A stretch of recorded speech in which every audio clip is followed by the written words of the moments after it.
মৌলানা রইসুদ্দিন নামে একজন আলেমরে কিছুদিন আগে হত্যা হয়ে সে হত্যার প্রতিবাদে বৈষম্য বিরোধী ছাত্র আন্দোলন চট্টগ্রাম আজিয়ে কর্মসূচি করার আর কর্মসূচি অব্যাহত হাইব।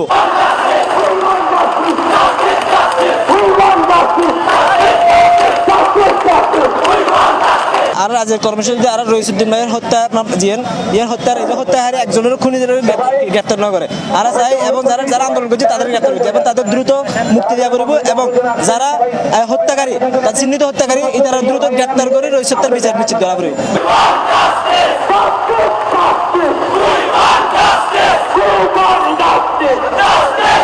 আজকের কর্মসূচিতে আপনি জানেন যে আমাদের একজন আলেম মসজিদের ইমাম রইসুদ্দিন ভাইকে যেভাবে দিনে দুপুরে যেভাবে মফ করা হয়েছে, এটা আসলে খুবই দুঃখজনক। এটা কোনোভাবে মেনে নেওয়া যায় না। স্বাধীনতার পরবর্তী সময় আমরা 5ই আগস্ট আমরা সেকেন্ড স্বাধীনতা পেয়েছি।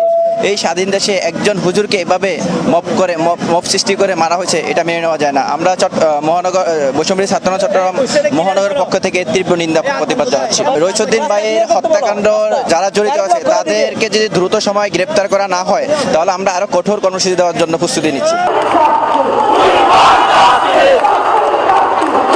মসজিদের ইমাম রইসুদ্দিন হত্যার বিচার চাই আর চাই চট্টগ্রাম যারা ন্যায্য আন্দোলন করি বিচার লাভে তারা যে অন্যভাবে গ্রেপ্তার করি আমরা জুলাই সহযোদ্ধারা গ্রেপ্তার করি যে এভাবে জুলাইলে গাদ্দারি করি আর তারা অবিলম্বে মুক্তি চাই এবং যদি মুক্তি না দেয় এবং যদি বিচার না করে রইসুদ্দিন হত্যার আর চট্টগ্রাম তীব্র আন্দোলন করে দিল।